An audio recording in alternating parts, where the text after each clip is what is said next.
उत्तर प्रदेश के लोकप्रिय और सफल मुख्यमंत्री श्रीमान योगी आदित्यनाथ जी, मेरे मित्र और उत्तर प्रदेश के उप मुख्यमंत्री श्रीमान केशव प्रसाद मौर्य जी। यूपी में पिछले 10 सालों से कौन किसका मित्र है, ये समझना बड़ी टेढ़ी खीर है। जी हां, मित्र शब्द का मैंने इस्तेमाल इसलिए किया कि यूपी की राजनीति में पिछले 2-3 दिनों से मित्र शब्द पे बड़ी चर्चा हो रही है। नमस्कार दोस्तों, मैं हूं अनूप श्रीवास्तव और दोस्तों इस वीडियो में हम चर्चा करेंगे अमित शाह के 15 जून के लखनऊ दौरे के बारे में। आपको पता है कि अमित शाह के बारे में मैंने आपको पहले बताया था अपने पहले वीडियो में कि अमित शाह 15 जून को पहले बिहार जाने वाले थे, लेकिन ऐन वक्त पर जो है उनका बिहार दौरा कैंसिल करके 15 जून को उन्हें लखनऊ बुलाया गया। बाकायदा आमंत्रण देकर बुलाया गया। मुख्यमंत्री योगी आदित्यनाथ खुद गए थे आमंत्रण देने के लिए और वो आकर यहाँ पर उन्होंने डिफेंस एक्सपो मैदान में वृंदावन में जो सिपाही भर्ती परीक्षा में सफल उम्मीदवार थे 60,244 उम्मीदवारों को नियुक्ति पत्र बांटे। तो ये तो मामला था जिसमें अमित शाह लखनऊ पधारे थे, लेकिन मंच से अमित शाह ने जब अपना उद्बोधन शुरू किया तो उन्होंने जो बात कही और जिस लाइन से, जिस शब्द से उन्होंने शुरुआत की, वो शब्द था मित्र। उन्होंने योगी आदित्यनाथ के लिए कहा कि लोकप्रिय और सफल मुख्यमंत्री, साथ ही केशव प्रसाद मौर्य के बारे में उन्होंने कहा कि मेरे मित्र और उप मुख्यमंत्री। सामान्य सी बात है, कोई भी मंच से उद्बोधन के दौरान किसी को मित्र या कुछ भी प्यार से बुला सकता है, सम्मान से बुला सकता है, इसमें कोई बड़ी बात नहीं थी। लेकिन इस शब्द ने, यानी मित्र शब्द ने जो है उत्तर प्रदेश की राजनीति में, खासकर भारतीय जनता पार्टी की राजनीति के प्याले में एक बार फिर से तूफान ला दिया है। जी हाँ, अब अमित शाह का कहना था, उसके बाद अखिलेश यादव ने जो है उस पर ट्वीट कर दिया कि पोस्टर में नहीं लगाए चित्र तो भाई ने कह दिया मित्र। अब आप समझते रहिए कि किसके चित्र लगे थे पोस्टर में, किसके नहीं लगे थे। कहने वाले तो ये कह रहे थे कि नरेंद्र मोदी प्रधानमंत्री और मुख्यमंत्री आदित्यनाथ के पोस्टर लगाए गए थे, पोस्टर में मतलब उनके फोटो लगाए गए थे, अमित शाह उसमें से गायब थे, लिहाजा अमित शाह को गुस्सा आ गया। रास्ते में देखा होगा उन्होंने और वहां पर उन्होंने योगी जी के लिए तो कहा कि सफल और लोकप्रिय, लेकिन मित्र कह दिया केशव प्रसाद मौर्य जी को। अब इसको लेकर तरह तरह की कयासें उत्तर प्रदेश में उठनी शुरू हो गई है।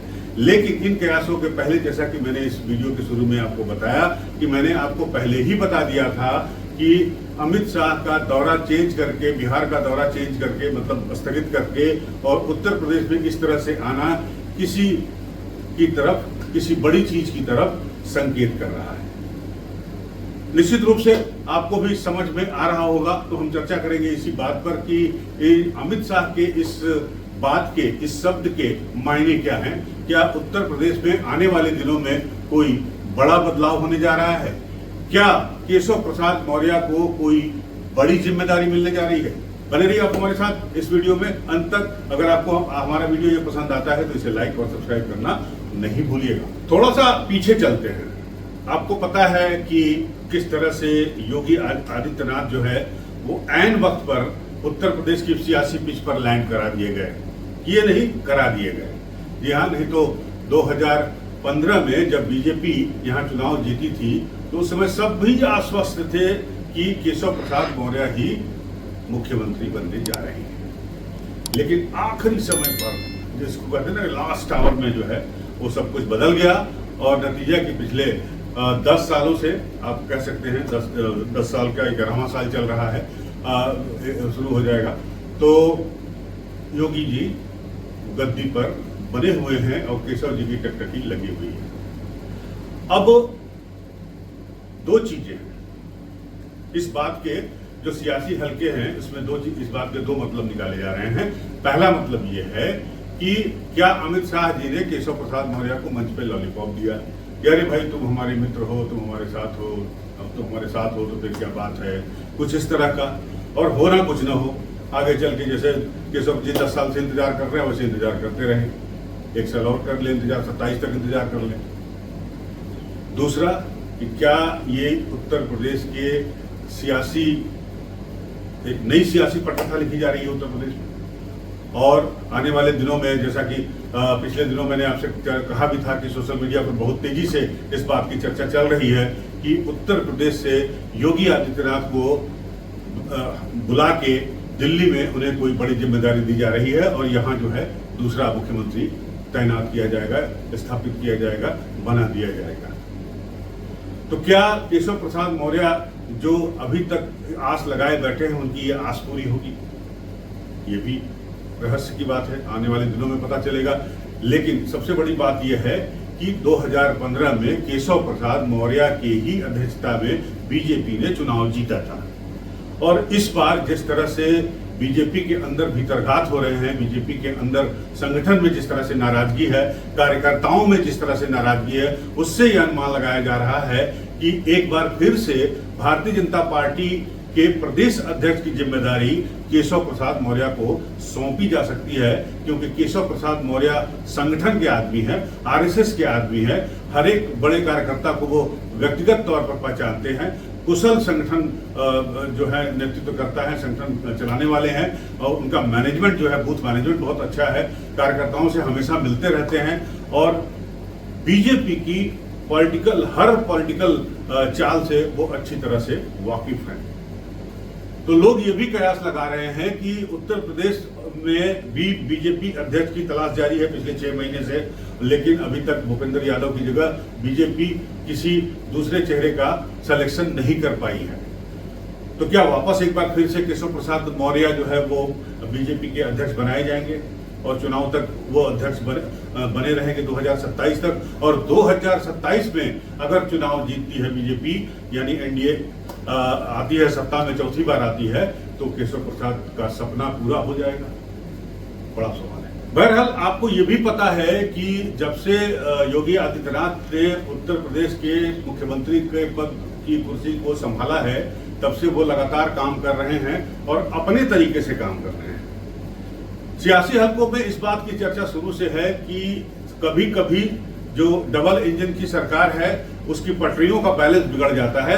कहने वाले यहां तक कहते हैं कि सीएम योगी आदित्यनाथ और अमित शाह के बीच में सब कुछ ठीक नहीं है। हालांकि कभी इसका ओपनली इजहार नहीं किया गया और जब कभी भी अमित शाह लखनऊ आए हैं या उत्तर प्रदेश आए हैं, योगी जी ने उनका खुलकर स्वागत किया है।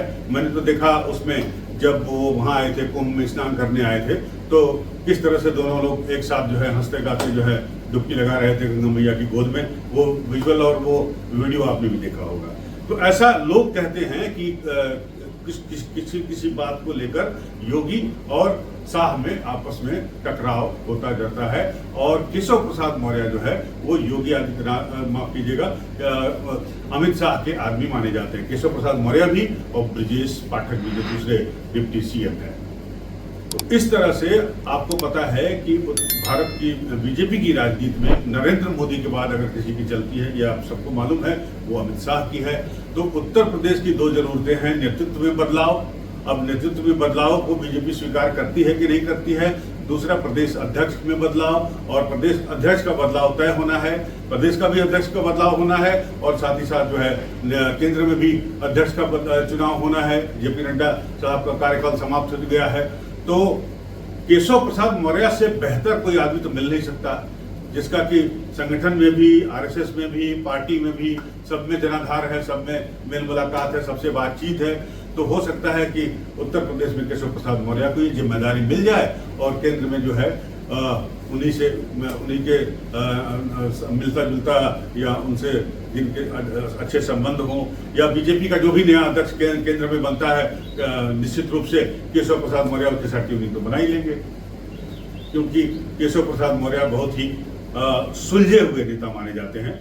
अगर बात करें उनके व्यवहार कुशलता की, उनके बातचीत की और उनके प्रयासों की, खासकर राजनीतिक प्रयासों की, जिसका एग्जाम्पल आप 2015 में देख चुके हैं। तो ये था इस वीडियो के बारे में जानकारी देना आपको कि जो बातें मैं पिछले कई वीडियो में आपको बता रहा हूं कि उत्तर प्रदेश में कुछ न कुछ होने वाला है, कुछ न कुछ पकने वाला है। क्या हो सकता है, इनकी संभावनाओं पर मैंने इस वीडियो में विचार किया। लेकिन भारतीय जनता पार्टी है ये पार्टी कब क्या करेगी, क्या नहीं करेगी, कोई निश्चित रूप से बता नहीं सकता। सब कयास ही लगाते हैं, मैंने भी इस वीडियो में कयास ही लगाया है, लेकिन जो स्थितियां पैदा हो रही हैं, जो परिस्थितियां हो रही हैं और जो बातें दिखाई दे रही हैं, उससे लगता है कि आने वाले दिनों में उत्तर प्रदेश के राजनीतिक प्याले में तूफान आने वाला है। क्या होगा, इस पर बनी रहेगी हमारी नजर। आप भी हमारे साथ बने रहिएगा। मिलते हैं आपसे अगले वीडियो में, तब तक के लिए नमस्कार, जय हिंद।